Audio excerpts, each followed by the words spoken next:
Na-corner ni ABS-CBN Showbiz News reporter MJ Felipe ang instant celebrity at Cebu-based lawyer na si Attorney Oliver Mueller kung tuluyan na ba nitong papasukin ang showbiz industry at kung nililigawan na ba niya si It's Showtime host Kim Chu.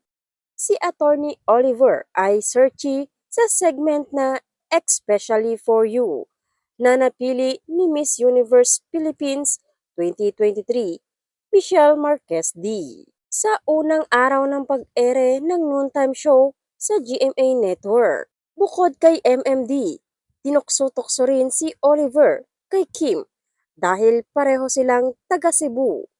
Sa episode ng Showtime nitong Martes, April 16, naispatan ang abogado sa estudyo ng noontime show at inurirat ng host kung sino ang binibisita niya.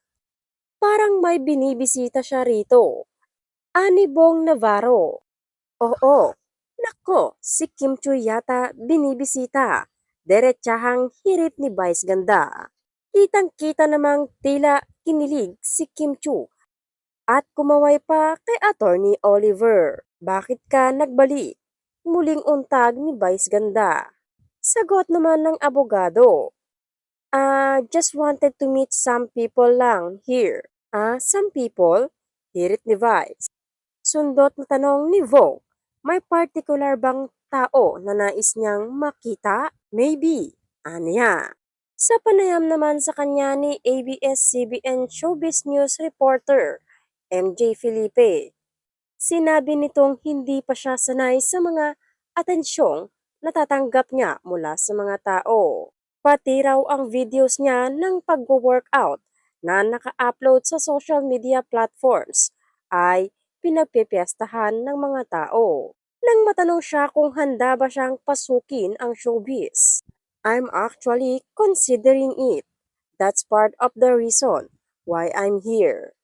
Sunod na tanong ni MJ, is it true that you had a crush on Kim Chu prior to guesting sa It's Showtime?